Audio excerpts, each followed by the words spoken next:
Petrol ఉత్పత్తుల ధరలు పెరగటం మన పాలకుల పుణ్యమేనని సిపిఎం పట్టణ కార్యదర్శి కొల్లిపర బాబు ప్రసాద్ చెప్పారు. పెట్రోల్ డీజిల్ ధరల తగ్గింపునకు కేంద్ర ప్రభుత్వం అవసరమైన చర్యలు చేపట్టాలని డిమాండ్ చేశారు.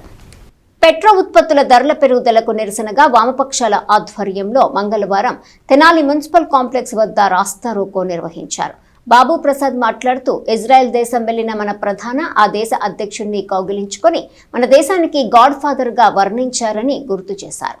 ఆ విధంగా గల్ఫ్ దేశాలకు మనం దూరమైనట్టు తెలిపారు. అమెరికా ఇరాన్ యుద్ధంతో మనకు సంబంధం లేకున్నా ముడి చమురు కొరతతో పెట్రోల్, డీజిల్, గ్యాస్ ధరలు విపరీతంగా పెరిగాయని చెప్పారు. దీంతో అన్ని రకాల ప్రజలు ఇబ్బందులు పడుతున్నారని తెలిపారు.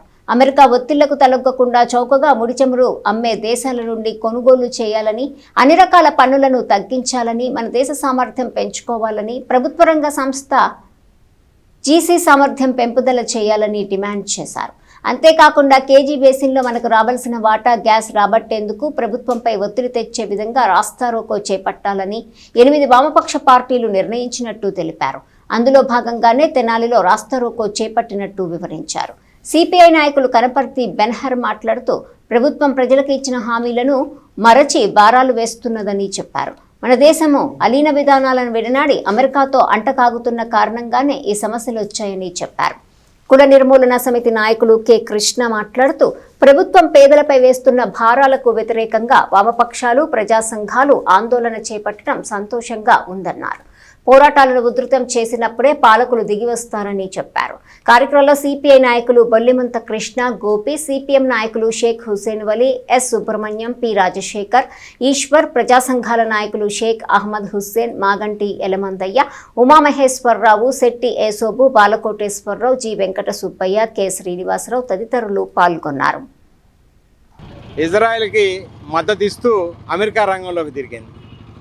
ట్రంప్ గారు వారం రోజుల్లో ఇరాన్ని కైవసం చేసుకుంటాం, అక్కడ ఉండేటువంటి అణ్వాయుధాలు ఏవైతే ఉంటాయో వాటన్నిటినీ కూడా స్వాధీనం చేసుకుంటాం అని చెప్పి ప్రకటన చేశాడు.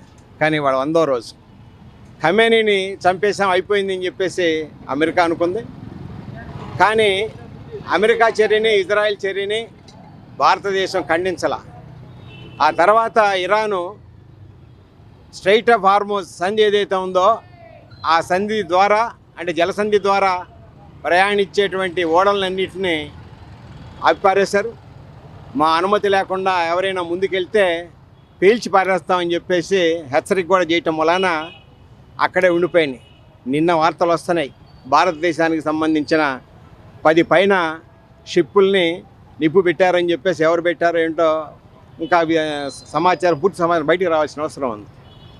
ఇదంతా ఒక భాగం. ఇవాళ పాలకులు ఏం చెప్తున్నారంటే యుద్ధం వచ్చింది, యుద్ధం వల్లనే విదేశాల నుంచి రావాల్సినటువంటి డీజిలు, పెట్రోలు, గ్యాసు సంబంధించిన ముడి చమురు ఏదైతే ఉందో రాలేకపోయింది. అట్లాగే అంతర్జాతీయంగా వీటికి రేట్ ఏదైతే ఉందో డాలర్లో విపరీతంగా పెరిగిపోయింది. అందువల్ల భారతదేశంలో కూడా కొరత ఏర్పడింది, రేట్లు పెంచాల్సి వచ్చింది చెప్తున్నారు.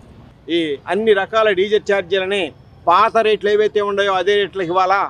రెండవది, ప్రపంచంలో ఎక్కడ చౌకగా ముడి చమురు అమ్ముతున్నారో అక్కడి నుంచే భారతదేశం కొనాలా. అమెరికా యొక్క ఒత్తిళ్లకి లొంగటం ఆపండి. మూడో అంశం, ఈ రాష్ట్రంలో కేజీ బేసిన్లో చమురు ఉంది. ఆ చమురు ఏదైతే ఉందో ఇక్కడి నుంచి బయటికి తీసి మహారాష్ట్ర, గుజరాత్ తీసుకెళ్తున్నారు. నిబంధనల మేరకు 50% కేజీ గ్యాస్ను మనకి ఇవ్వాలా, అది మనకి ఇవ్వాలని చెప్పేసి. అట్లాగే కేంద్ర రాష్ట్ర ప్రభుత్వాలు తాము వేసినటువంటి అన్ని రకాల పన్నులని రద్దు చేయాలని చెప్పేసి పాత స్థితికి ఈ పెట్రోలు, డీజిల్, గ్యాసు రేట్లని తీసుకురావాలని చెప్పేసి కోరుతూ వామపక్షాల ఆధ్వర్యంలో గత 10 రోజులుగా నిరంతరం ప్రచార కార్యక్రమం చేస్తూ ఇవాళ ఈ రాస్తారోకో కార్యక్రమాన్ని కూడా నిర్వహించడం అని చెప్పడం జరిగింది. అందులో భాగంగానే మనం ఇంకా ప్రజల్ని దోచుకు తినే ప్రభుత్వాలు ఉండి వాటిని గమనించాలా. వామపక్షాల ఆధ్వర్యంలో ప్రజల తరపున జరుగుతున్న ఈ యొక్క నిరసనోద్యమంలో మీరందరూ భాగస్వాములు కావాలని, మరి ప్రజలు అర్థం చేసుకొని ఈ పాలకులు అటు కేంద్ర ప్రభుత్వం కానీ, ఈ రాష్ట్ర ప్రభుత్వం కానీ, వీళ్ళు ప్రజలతో చెలగాటం ఆడుతున్నారు. ఏమైనా మాట్లాడితే ఎలక్షన్ వచ్చినప్పుడు మాత్రం పన్నులు మేము వేయమని చెప్పి ఎలక్షన్ అయిపోయిన వెంటనే విపరీతమైన పన్నులు వేస్తున్నారు.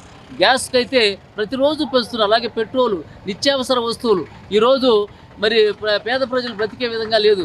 మధ్యతరగతి ప్రజలు కూడా దుర్భరమైన పరిస్థితి. ఆ యుద్ధ సందర్భంగా ధరలు పెంచుతామని చెప్పేసి ఇవాళ పేద ప్రజల మీద గ్యాసు, పెట్రోలు, డీజిల్ అన్నిటి మీద ధరలు పెంచి ఇవాళ అత్యంత పేద ప్రజల వీపుల మీద మోపుతా ఉంది. దీన్ని ప్రజా సంఘాలు, వామపక్షాలుగా తీవ్రంగా ఖండిస్తున్నాం. మోడీ అధికారంలోకి చేపట్టిన తర్వాత మొత్తం ఈ దేశ సంపదల్ని కార్పొరేట్లకు అప్పచెప్పడమే పనిగా పెట్టుకున్న నేపథ్యంలో ఈ వామపక్షాలు ముందుకొచ్చి ఈ ధర్నా కార్యక్రమం నిర్వహించడం చాలా అభినందనీయం. ఈ వాస్తవాలని ప్రజలందరూ గుర్తించాలని తెలియజేస్తాం.